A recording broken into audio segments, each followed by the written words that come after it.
राज्य सरकार के मंत्रीगण, विधायकगण, अन्य सभी जनप्रतिनिधि, अन्य सभी वरिष्ठ महानुभाव और विशाल संख्या में मैं देख रहा हूं चारों तरफ नौजवान ही नौजवान है। मेरे प्यारे भाइयों और बहनों, ये हमारी बस्ती महर्षि वशिष्ठ की पावन धरती है। श्रम और साधना, तप और त्याग की धरती है।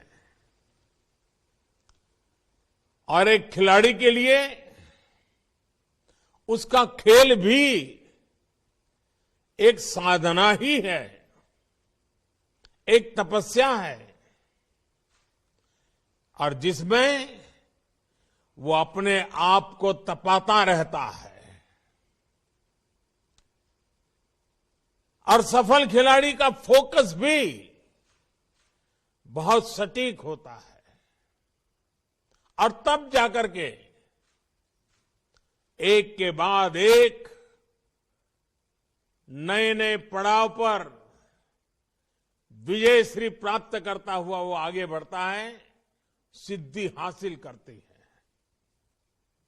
मुझे खुशी है कि बस्ती में हमारे संसद के साथी भाई हरीश द्विवेदी जी की मेहनत से इतने विशाल खेल महाकुंभ का आयोजन हो रहा है।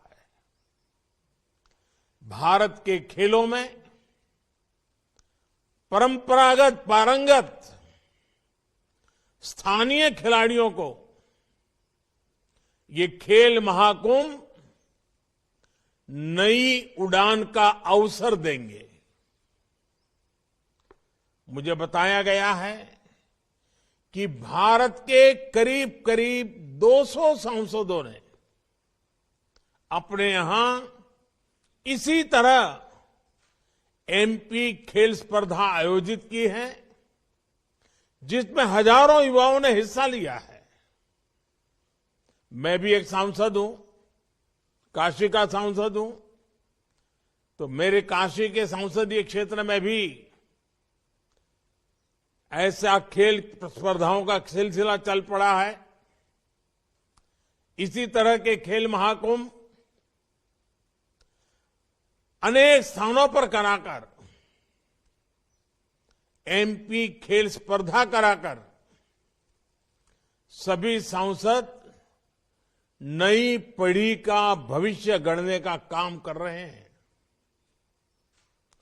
सांसद खेल महाकुंभ में अच्छा प्रदर्शन करने वाले युवा खिलाड़ियों को स्पोर्ट्स अथॉरिटी ऑफ इंडिया के ट्रेनिंग सेंटर्स में आगे की ट्रेनिंग के लिए भी चुना जा रहा है। इससे देश की युवा शक्ति को बहुत लाभ होगा। इस महाकुंभ में ही 40,000 से ज्यादा युवा हिस्सा ले रहे हैं, और मुझे बताया गया कि पिछले साल की तुलना में ये 3 गुना ज्यादा है। मैं आप सभी को, मेरे सभी युवा दोस्तों को इन खेलों के लिए ढेर सारी शुभकामनाएं देता हूं। अभी मुझे खो खो देखने का अवसर मिला। हमारी बेटियां जिस चतुराई के साथ और टीम के साथ, पूरी तरह टीम स्पिरिट से खेल रही थी, वाकई बड़ा आनंद आ रहा था देख करके खेल को। मैं जानता नहीं हूं मेरी ताली आपको सुनाई दे रही थी कि नहीं दे रही थी, लेकिन एक बढ़िया खेल खेलने के लिए और मुझे भी खो खो के खेल का आनंद प्राप्त करने का अवसर देने के लिए मैं इन सभी बेटियों को बधाई देता हूं, उनका अभिनंदन करता हूं। साथियों, सांसद खेल महाकुंभ की एक और विशेष बात है, इसमें बड़ी संख्या में हमारी बेटियां हिस्सा ले रही है और मुझे विश्वास है बस्ती, पूर्वांचल, यूपी और देश की बेटियां ऐसे ही राष्ट्रीय, अंतर्राष्ट्रीय प्रतियोगिताओं में अपना दमखम दिखाती रहेगी। अभी कुछ दिन पहले ही हमने देखा है कि women under 19 T20 world cup में हमारे देश की कप्तान शेफाली वर्मा ने कितना शानदार प्रदर्शन किया। बेटी शेफाली ने लगातार 5 गेंदों में 5 चौके मारे और फिर ओवर की आखिरी गेंद पर छक्का मारकर एक ही ओवर में 26 रन बना दिए। ऐसे ही कितना सारा टैलेंट भारत के कोने कोने में है। स्पोर्ट्स टैलेंट को तराशने में इस तरह के सांसद खेल महाकुंभ की बड़ी भूमिका है। साथियों, एक वक्त था जब स्पोर्ट्स की गिनती एक्स्ट्रा करिकुलर एक्टिविटी में के तौर पर हुआ करती थी, यानी इसे पढ़ाई से अलग केवल टाइम पास का जरिया समझा जाता था। बच्चों को भी यही बताया और यही सिखाया। इससे पीढ़ी दर पीढ़ी एक मानसिकता समाज के अंदर घर कर गई कि स्पोर्ट्स उतना जरूरी नहीं है, वो जीवन और भविष्य का हिस्सा नहीं है। इस मानसिकता से देश का बहुत बड़ा नुकसान हुआ। कितने ही सामर्थ्यवान युवा, कितनी ही प्रतिभाएं मैदान से दूर रह गई।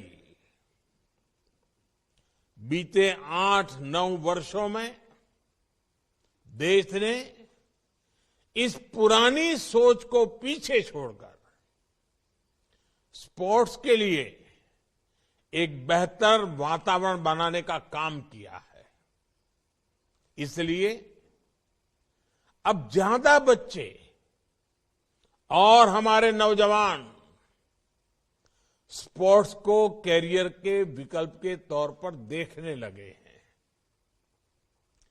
फिटनेस से लेकर हेल्थ तक, टीम बॉन्डिंग से लेकर तनाव मुक्ति के साधन तक, प्रोफेशनल सक्सेस से लेकर पर्सनल इंप्रूवमेंट तक स्पोर्ट्स के अलग अलग फायदे लोगों को नजर आने लगे हैं। और खुशी की बात यह है कि माता पिता भी अब स्पोर्ट्स को गंभीरता से ले रहे हैं। ये बदलाव हमारे समाज के लिए भी अच्छा है, स्पोर्ट्स के लिए भी अच्छा है। स्पोर्ट्स को अब एक सामाजिक प्रतिष्ठा मिलने लगी है और साथियों, लोगों की सोच में आए इस परिवर्तन का सीधा लाभ खेल के क्षेत्र में देश की उपलब्धियों पर दिख रहा है। आज भारत लगातार नए नए रिकॉर्ड बना रहा है। हमने ओलंपिक में अब तक का सर्वश्रेष्ठ प्रदर्शन किया। पैरालंपिक में भी अब तक का बेस्ट प्रदर्शन किया। अलग अलग खेलों के टूर्नामेंट्स में भारत का प्रदर्शन अब चर्चा का विषय बन रहा है। और साथियों, मेरे नौजवान साथियों, ये तो अभी शुरुआत है। अभी हमें और लंबी यात्रा करनी है। हमें नए लक्ष्यों को हासिल करना है। हमें कई नए रिकॉर्ड बनाने हैं। साथियों, स्पोर्ट्स एक स्किल है और एक स्वभाव भी है। स्पोर्ट्स एक टैलेंट है और ये एक संकल्प भी है। खेल के विकास में ट्रेनिंग का अपना महत्व है और साथ ही ये भी आवश्यक है कि खेल की प्रतियोगिताएं, स्पोर्ट्स टूर्नामेंट्स लगातार चलते रहने चाहिए। इससे खिलाड़ियों को अपनी ट्रेनिंग को लगातार टेस्ट करने का मौका मिलता है। अलग अलग क्षेत्रों में अलग अलग स्तर पर होने वाली खेल प्रतियोगिताएं खिलाड़ियों की बहुत मदद करती है। इससे खिलाड़ियों को अपने सामर्थ्य के बारे में तो पता चलता ही है, वो अपनी खुद की टेक्निक भी डेवलप कर पाता है। खिलाड़ियों के कोचेज को भी पता चलता है कि उसके शिष्य में, जिसको उसने सिखाया है, अभी कौन सी कमियां रह गई है, कहां सुधार की जरूरत है, कहां सामने वाला खिलाड़ी उस पर भारी पड़ रहा है। इसलिए ही संसद महाकुंभ से लेकर राष्ट्रीय खेलों तक खिलाड़ियों को ज्यादा से ज्यादा मौके दिए जा रहे हैं। इसलिए ही आज देश में ज्यादा से ज्यादा यूथ गेम्स हो रहे हैं, यूनिवर्सिटी गेम्स हो रहे हैं, विंटर गेम्स हो रहे हैं। इन गेम्स में हर साल हजारों खिलाड़ी हिस्सा ले रहे हैं। खेलो इंडिया अभियान के तहत हमारी सरकार खिलाड़ियों को आर्थिक मदद भी दे रही है। इस समय देश में 2500 से ज्यादा एथलीट्स ऐसे हैं जिन्हों खेलो इंडिया अभियान के तहत हर महीने 50,000 रुपये से ज्यादा दिए जा रहे हैं।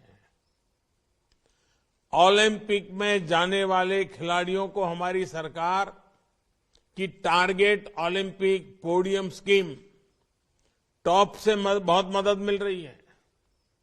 इस स्कीम के तहत भी हर महीने करीब करीब 500 खिलाड़ियों को आर्थिक मदद दी जा रही है।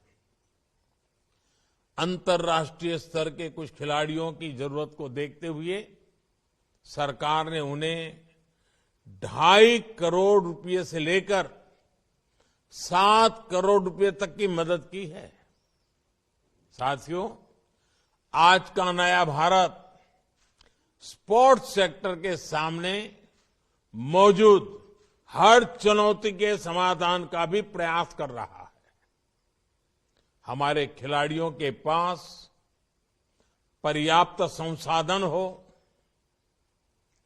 ट्रेनिंग हो, टेक्निकल नॉलेज हो, इंटरनेशनल एक्सपोजर हो, उनके चयन में पारदर्शिता हो, इन सभी पर जोर दिया जा रहा है। आज बस्ती और ऐसे ही दूसरे जिलों में खेलों से जुड़े इंफ्रास्ट्रक्चर तैयार किए जा रहे हैं, स्टेडियम बनाए जा रहे हैं, कोचेज की व्यवस्था की जा रही है। देश भर में 1000 से ज्यादा खेलो इंडिया डिस्ट्रिक्ट सेंटर्स भी बनाए जा रहे हैं। मुझे खुशी है कि इनमें से 750 से ज्यादा सेंटर्स बनकर तैयार भी हो चुके हैं। देश भर के सभी प्ले फील्ड्स की जियो टैगिंग भी की जा रही है। ताकि खिलाड़ियों को ट्रेनिंग मिलने में परेशानी ना हो। सरकार ने नॉर्थ ईस्ट के युवाओं के लिए मणिपुर में स्पोर्ट्स यूनिवर्सिटी का निर्माण किया है और यूपी के मेरठ में भी स्पोर्ट्स यूनिवर्सिटी का भी निर्माण किया जा रहा है। और मुझे बताया गया है कि यूपी में अनेकों नए स्टेडियम तैयार हो चुके हैं। खेलों को बढ़ावा देने के लिए यूपी के अनेक जिलों में स्पोर्ट्स हॉस्टल भी चलाए जा रहे हैं। राष्ट्रीय स्तर की सुविधाएं अब स्थानीय स्तर पर पहुंचाने का भी प्रयास है। यानी आपके पास, मेरे नौजवान साथियों, आपके पास अपार अवसर है। अब आपको जीत का झंडा लहराना है, देश का नाम रोशन करना है। साथियों, हर खिलाड़ी जानता है कि उसके लिए फिट रहना कितना जरूरी है और उसमें फिट इंडिया मूवमेंट की अपनी भूमिका रही है। फिटनेस पर ध्यान देने के लिए आप सभी एक और काम जरूर करें। अपने जीवन में योग को शामिल करें। योग से आपका शरीर भी स्वस्थ रहेगा और आपका मन भी जागृत रहेगा। इसका लाभ आपको आपके खेल में भी मिलेगा। इसी तरह हर खिलाड़ी के लिए पौष्टिक भोजन भी उतना ही जरूरी होता है। इसमें हमारे जो मिलेट्स हैं, हमारा मोटा अनाज जो कहते हैं, मोटे अनाज की बात जो करते हैं, आमतौर पर हमारे यहां गांवों में हर घर में खाया जाता है। ये मिलेट्स की भोजन में बहुत बड़ी भूमिका हो सकती है। आपको पता है कि भारत के कहने पर साल 2023 को इंटरनेशनल ईयर ऑफ मिलेट्स घोषित किया गया है। अपने डाइट चार्ट में आप मिलेट्स को शामिल करेंगे तो ये भी आपको बेहतर स्वास्थ्य में मदद करेगा। साथियों, मुझे भरोसा है हमारे सभी युवा खेलों से